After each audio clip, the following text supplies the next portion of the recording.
Right now, every belief you hold, every preference you think is yours, might actually be engineered. Not by politicians you can see, not by corporations you can boycott, but by a hidden machine running in the background of your mind, pulling invisible strings you never knew existed. Think about your last major purchase. Was it really your decision? Or did someone, somewhere, plant that desire months ago through carefully crafted messages you don't even remember seeing? The truth is more disturbing than you might imagine. There was a man who understood this better than anyone else, a man who didn't just study human behavior, he weaponized it. His name was Edward Bernays, and he built the blueprint for controlling minds without people ever realizing they were being controlled. What he created wasn't just advertising or marketing, it was something far more sinister. He called it the engineering of consent, but what he really built was a machine for psychological warfare. This machine doesn't use bullets or bombs, it uses symbols, emotions, and carefully constructed narratives that slip past your rational defenses like smoke through a keyhole. And the most terrifying part? It's still running today, more sophisticated and more powerful than Bernays ever imagined possible. Edward Louis Bernays wasn't just any marketing executive. Born in 1891, he carried the psychological insights of his uncle, Sigmund Freud, into the realm of mass persuasion. But where Freud sought to heal individual minds, Bernays sought to control collective consciousness itself. A young man watching World War I transform from an unpopular foreign conflict into a righteous crusade through nothing but carefully crafted messages. Bernays worked for the Committee on Public Information, America's first propaganda agency, and witnessed firsthand how an entire nation's opinion could be shifted like turning a massive ship with the right lever. The war ended, but Bernays had discovered something profound. He realized that the same techniques used to sell war could be used to sell anything: products, ideas, entire ways of life. In his groundbreaking 1928 book, Propaganda, he wrote something that should chill every free-thinking person. The conscious and intelligent manipulation of the organized habits and opinions of the masses is an important element in democratic society. Those who manipulate this unseen mechanism of society constitute an invisible government which is the true ruling power of our country. But here's what many people don't understand about Bernays. He wasn't a mustache-twirling villain plotting in shadows. He genuinely believed he was solving a problem. In an era when mass media was creating unprecedented challenges for democratic governance, thinkers like Walter Lippmann argued that ordinary citizens were too busy and uninformed to make complex political decisions. Bernays saw himself as a necessary intermediary, helping guide public opinion toward beneficial outcomes. Yet this noble intention paved a road to something far more troubling. Bernays transformed democratic participation from informed deliberation into managed consent, creating what he called an invisible government that would shape thoughts without citizens ever knowing their minds were being molded. Bernays understood that controlling minds required a systematic approach, not random persuasion, but a precision-engineered machine with specific mechanisms working in perfect coordination. His breakthrough was discovering that human psychology operates on predictable patterns that could be exploited with surgical accuracy. Modern neuroscience has since confirmed what Bernays intuited. Our brains process emotions faster than rational thoughts, creating a vulnerability window that skilled manipulators can exploit. When we encounter information, our emotional centers fire first, creating initial impressions that rational analysis must then work to overcome. His famous Torches of Freedom campaign proved this perfectly. When Lucky Strike wanted women to smoke publicly, Bernays didn't argue about tobacco quality. Instead, he hired women to light cigarettes during New York's Easter Parade, then told newspapers these were suffragettes claiming their right to smoke as symbols of liberation.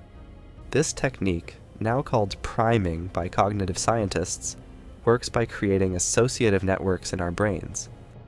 When people saw cigarettes, their minds automatically connected to concepts of freedom, rebellion, and female empowerment, rather than health risks or addiction.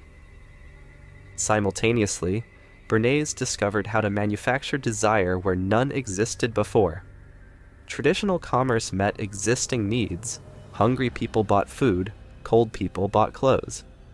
Bernays flipped this equation entirely, transforming consumption from economic necessity into identity construction. Cars became freedom and power, clothes became sophistication markers, household items promised emotional fulfillment. This psychological shift exploited what researchers now call the bandwagon effect, our deep social need to belong and conform to perceived group norms. Bernays didn't need actual majorities supporting his campaigns. He just needed to create the impression of popular momentum that would trigger people's instinctive desire to join the winning team. His third insight involved weaponizing authority figures and social proof. But Bernays didn't just use existing authorities, he manufactured them. When promoting bacon, he surveyed doctors about breakfast preferences, then transformed casual mentions into 4,500 physicians recommend bacon headlines. This exploits what psychologists call the halo effect, when positive impressions in one area influence opinions in completely unrelated areas. Perhaps most sophisticated was his understanding of choice architecture. People needed to feel autonomous while being subtly controlled. Bernays pioneered techniques that modern behavioral economists have codified as nudging, strategic placement, environmental cues, and carefully constructed decision contexts that guide choices while preserving the illusion of free will. The genius was psychological. People who believe they've chosen freely become emotionally invested in defending those choices. This creates what researchers call the repetition and familiarity bias, when statements feel more true, simply because we've encountered them multiple times even when we can't remember the previous exposure. Bernays died in 1995, but his machine didn't die with him. Instead, it evolved into something approaching science fiction in its precision and scope. Where Bernays used broad demographic targeting and cultural symbols, today's digital landscape achieves hyper-personalized psychological warfare. Consider Cambridge Analytica's psychographic modeling, building detailed personality profiles based on digital footprints, then crafting individualized messages designed to exploit specific psychological vulnerabilities. Where Bernays had to engineer cultural shifts affecting millions, modern systems engineer individual worldviews with surgical precision. TikTok's algorithm represents the ultimate evolution of Bernays' emotional hijacking techniques. The platform doesn't just show content you might like, it identifies emotional states through viewing patterns, then delivers content designed to amplify those emotions, creating addictive engagement loops while gradually shifting interests, opinions, and values. Dark patterns in website design exploit Bernays' choice architecture for profit, using visual tricks and psychological pressure to guide users toward purchases they didn't intend to make. Algorithmic price discrimination creates manufactured desire based on perceived exclusivity, showing different prices to different users based on their likelihood to pay premium amounts. Coordinated inauthentic behavior represents the industrial-scale evolution of Bernays' manufactured social proof. Modern disinformation campaigns use millions of fake accounts to create artificial trending topics, manufactured outrage, and false grassroots movements that appear completely organic. But the most insidious evolution is how the machine has learned to exploit our resistance to manipulation itself. Awareness of propaganda techniques has become just another psychological profile to exploit. People who consider themselves too smart to fall for advertising become targets for more subtle influence campaigns disguised as authentic grassroots movements, independent journalism, or educational content.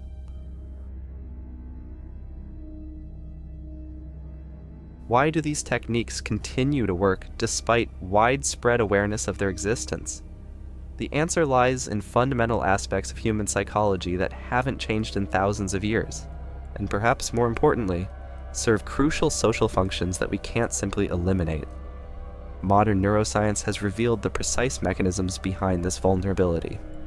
Brain imaging studies show that when people encounter information confirming their existing beliefs, the same neural regions activate as when they experience physical pleasure. Contradictory information triggers the same stress responses as physical threats. This neurological reality means that seeking confirming evidence literally feels good, while considering challenging perspectives feels genuinely unpleasant. Consider Plato's Allegory of the Cave, written over 2,000 years ago. Prisoners, chained in a cave, mistake shadows on the wall for reality itself. When one prisoner escapes and discovers the true world outside, the others reject his revelations and prefer their familiar illusions.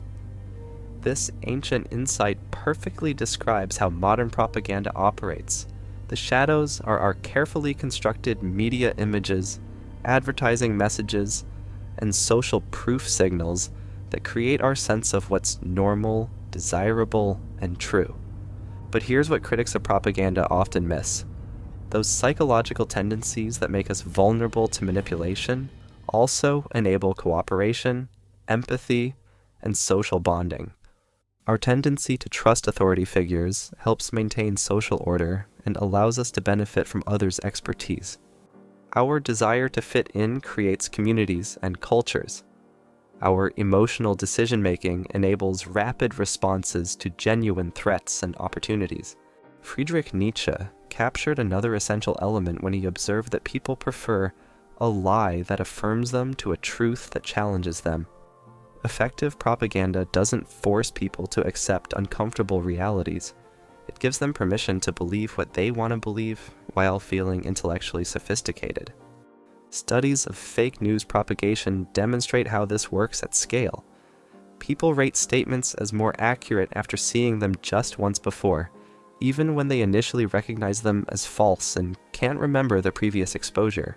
The brain interprets familiarity as truthfulness, a vulnerability that skilled propagandists exploit with systematic precision. As we grapple with this invisible war for our minds, we face a fundamental question. If every major decision has been subtly shaped by propaganda techniques, what does individual agency actually mean? The ancient philosophers understood this dilemma intuitively. Socrates insisted that the unexamined life is not worth living, suggesting that true freedom requires constant questioning of our own beliefs and assumptions. Marcus Aurelius advocated for emotional detachment from external circumstances, recognizing that our reactions to events matter more than the events themselves. Perhaps the most relevant framework comes from existentialism's emphasis on radical personal responsibility. Even if our choices are influenced by external forces, we retain the ultimate responsibility for how we respond to those influences. Jean-Paul Sartre argued that we are condemned to be free, that even in the most constrained circumstances we maintain the capacity to choose our response. This perspective suggests that mental freedom isn't about eliminating all external influence, impossible in a social species. Instead, it's about developing the capacity to recognize influence attempts and make conscious decisions about which ones to accept or reject. The key insight is that awareness alone isn't sufficient. True mental freedom requires developing practical skills for identifying and resisting manipulation while maintaining openness to legitimate persuasion. Developing mental autonomy in a world designed to manipulate your thoughts requires ongoing practice, not one-time fixes. Think of it like physical fitness. You can't exercise once and stay in shape forever. Mental sovereignty demands consistent effort and vigilance. First, develop source triangulation, checking important information against multiple, genuinely independent sources before forming strong opinions. This doesn't mean obsessive fact-checking of every social media post, but cultivating skepticism about information that confirms what you already believe or triggers strong emotional reactions. Here's why this matters neurologically. Remember that our brains literally reward us for seeking information that confirms our existing beliefs while treating contradictory evidence as a threat. By consciously seeking diverse perspectives, especially on topics that trigger strong emotions, you're working against your brain's natural tendency to lock you into comfortable but potentially false worldviews. Second, practice the emotional reaction pause. When you encounter information that makes you immediately angry, afraid, or excited, wait. These emotional spikes often signal manipulation attempts. Take time to identify what specifically triggered the reaction and ask whether the intensity matches the actual importance of the information. Third, actively seek disconfirming evidence for beliefs you hold strongly. This feels unnatural and uncomfortable. Our brains are wired to avoid information that challenges our existing worldview. But regularly exposing yourself to thoughtful criticism of your own positions strengthens your ability to think independently rather than simply confirming tribal loyalties. Learn to recognize dark patterns, website design elements specifically created to trick you into making purchases or sharing information you didn't intend to provide. These digital traps exploit Bernays' choice architecture principles with ruthless precision. Practice lateral reading. When encountering important claims, quickly open new tabs to check what other sources say about the information's credibility, rather than simply reading the original source more carefully. Develop awareness of algorithmic manipulation by occasionally browsing content in incognito mode, or logging out of platforms to see how your personalized feed differs from the default experience. The deeper challenge is maintaining balance. Complete paranoia about influence attempts would make meaningful social connection impossible. The goal isn't to become a suspicious hermit, but to develop discriminating judgment about which influences deserve your attention and trust. As we near the end of this exploration, we must confront a complex truth that simplistic narratives about propaganda often ignore. People aren't passive victims of manipulation, and manipulators aren't omnipotent puppet masters controlling every aspect of human behavior. Throughout history, populations have resisted, subverted, and overthrown even the most sophisticated propaganda systems.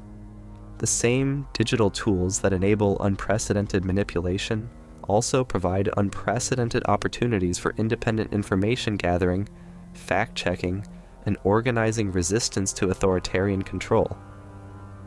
Moreover, the techniques we've discussed as sinister manipulation often overlap with legitimate persuasion, education, and social coordination. A public health campaign encouraging vaccination uses many of the same psychological principles as a cigarette advertisement. The difference lies not in the techniques themselves, but in their purpose and consequences. Bernays himself operated within a broader intellectual context that included legitimate debates about democracy, expertise, and mass society. Thinkers like Walter Lippmann genuinely wrestled with how complex societies could make informed decisions when individual citizens lacked the time and expertise to research every issue thoroughly. This doesn't excuse the manipulative applications of these insights, but it helps us understand how techniques of influence can serve both beneficial and harmful purposes, depending on their implementation and intent. The battle for mental autonomy isn't between good and evil forces, but rather an ongoing tension inherent to social life itself. We are simultaneously individual agents with unique thoughts and social beings shaped by the communities and media and environments we inhabit. Before we condemn the manipulators, we must honestly confront an uncomfortable truth about ourselves. Propaganda works because it exploits genuine aspects of human nature that we all share, and that we ourselves use in our daily interactions with others. Think of the last time you tried to persuade a friend to try a restaurant you loved. You probably didn't just recite facts about the food quality and prices. Instead, you likely used emotional appeals. The atmosphere is amazing. Social proof, everyone I've brought there has loved it, and authority, the chef trained in France. You instinctively employed Bernays' techniques because they reflect natural patterns of human communication and influence. Every parent uses emotional appeals and social proof to guide their children's behavior. Every teacher uses authority and repetition to help students learn. Every friend uses personal influence and shared values to offer advice and support. The psychological mechanisms that enable manipulation also enable love, education, leadership, and community building. The question isn't how to eliminate all influence from human relationships. That would mean isolation from society itself. The question is how to become more discriminating about which influences we allow to shape our thoughts and behaviors, and how to ensure our own influence on others serves constructive rather than exploitative purposes. This requires what we might call influence literacy, the ability to recognize when someone is attempting to shape our opinions, evaluate their methods and motivations, and make conscious decisions about how to respond. Such literacy involves understanding not just the techniques used by propagandists, but our own psychological vulnerabilities and decision-making patterns. It connects directly to those practical defense strategies we discussed: source triangulation, emotional pausing, and seeking disconfirming evidence become tools not just for resisting manipulation, but for exercising our influence more ethically. Self-knowledge becomes both self-defense and ethical responsibility.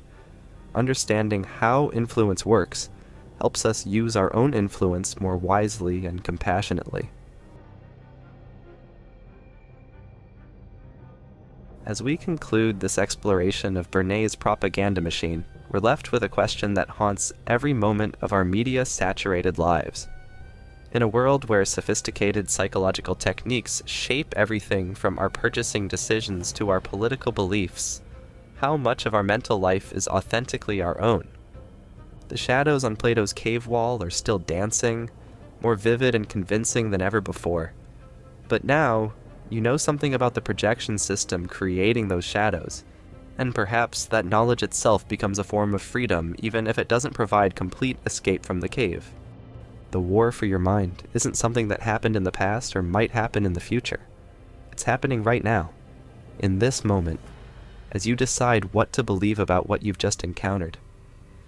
The machine that Bernays built continues to evolve, becoming more sophisticated and more personally targeted with each passing year. But you're not powerless in this war. Every time you pause to question your immediate reactions, seek multiple perspectives on important issues, or resist the urge to share inflammatory content without verification, you're exercising a form of mental sovereignty that no algorithm can fully control. The choice, as always, appears to be yours. But now you know something about the invisible architecture that surrounds that choice. And in a world where information itself has become a battlefield, that knowledge might be the most valuable weapon you possess. The silent war continues. The question is, will you fight for the freedom of your own mind? And if this opened your eyes, consider sharing it with a friend, a family member, or even someone who disagrees with you. After all, every shared perspective is another small act of resistance in this war.